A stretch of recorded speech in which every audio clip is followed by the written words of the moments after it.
দাবি পূরণের আশ্বাসে আন্দোলন প্রত্যাহার করেছেন জগন্নাথ বিশ্ববিদ্যালয়ের শিক্ষার্থীরা। এ নিয়ে আলোচনা করতে রাজধানীর মোহাম্মদপুর থেকে আমাদের সঙ্গে যোগ দিচ্ছেন জগন্নাথ বিশ্ববিদ্যালয়ের শিক্ষক সমিতির যুগ্ম সাধারণ সম্পাদক অধ্যাপক মোহাম্মদ বিলাল হোসাইন।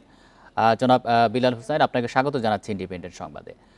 দাবি মানার আশ্বাসে আন্দোলন প্রত্যাহার করেছেন শিক্ষার্থীরা। সব দাবি কি মেনে নেওয়া হয়েছে? ধন্যবাদ ইন্ডিপেন্ডেন্ট টিভিকে আমাকে এখানে ইনভাইটেশন জানানোর জন্য। আমি প্রথমেই বলবো, আহ, দেশবাসীকে আমরা ধন্যবাদ জানাই জগন্নাথ বিশ্ববিদ্যালয়ের সাথে থাকার জন্য। সরকার আমাদের দাবিগুলো মেনে নিয়েছে। আমরা আজকে আমাদের কর্মসূচি প্রত্যাহার করেছি এবং আমাদের যে শাটডাউন কর্মসূচি ছিল সেটিও প্রত্যাহার হয়েছে। আগামীকাল থেকে যথারীতি আমাদের শিক্ষক শিক্ষার্থীগণ ক্যাম্পাসে গিয়ে তাদের নিয়মিত কার্যক্রম পরিচালনা করবেন। শিগগিরই বিশ্ববিদ্যালয়ের আবাসিক হল নির্মাণের কাজ শুরু হবে বলে জানিয়েছেন উপাচার্য। কয়টি হল জি, নির্মাণ হবে, কবে নাগাদ কাজ শুরু হবে, এই বিষয়ে কোনো আলোচনা হয়েছে কিনা? আহ, আমরা সরকারের পক্ষ থেকে যেই কথা পেয়েছি যে আমাদের জন্য যে বরাদ্দ, সরকার আমাদের জন্য বরাদ্দ দিয়েছে। বিশেষ করে 7 একর জমির ভরাটের বিষয়ে একটু বিষয় রয়েছে, যে ভরাটটি কমপ্লিট হওয়ার সাথে সাথে সরকার আমাদের সেখানে অস্থায়ী আবাসন নির্মাণের জন্য যে প্রয়োজনীয় বাজেট সেটি আমাদের কাছে হস্তান্তর করবে। বৈঠকে আর কোন কোন বিষয়ে আলোচনা হয়েছে? বিশ্ববিদ্যালয়ের বাজেট এবং ভাতা নিয়ে কি কোনো আশ্বাস পেয়েছেন? আসলে আমাদের বিশ্ববিদ্যালয়ের শিক্ষার্থীরা দীর্ঘদিন ধরে আন্দোলন করে আসছে। তারা যেহেতু আবাসনের কোনো ব্যবস্থা নেই তাদের, এজন্য তারা সরকারের কাছে বৃত্তির আবেদন করেছে, শিক্ষাবৃত্তি।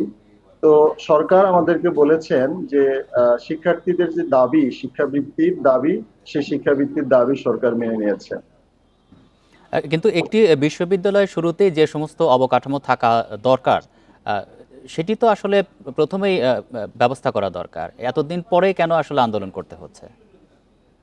না, আসলে আমরা আন্দোলন এতদিন পরে করেছি বিষয়টা এমন নয়। আমাদের আন্দোলন অনেক দিন ধরে চলেছে। আমরা 2013, 16, 18 অনেকবারই আন্দোলন করেছি। তো আসলে দ্বিতীয় ক্যাম্পাসটি হওয়া নিয়ে সরকারের একটি বিষয় ছিল যে দ্বিতীয় ক্যাম্পাসকেই সরকার বেশি প্রায়োরিটি দিয়ে সেখানে বরাদ্দ দিয়েছিল।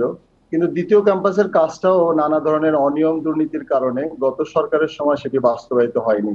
ফলে এখন যে বিষয়টি হয়েছে যে আমাদের শিক্ষার্থীদের দীর্ঘ বঞ্চনা এবং জুলাই বিপ্লব পরবর্তী যেই বাংলাদেশ, সেই বাংলাদেশে এসে শিক্ষার্থীরা তাদের দাবি দাওয়া পেশ করা শুরু করেছে।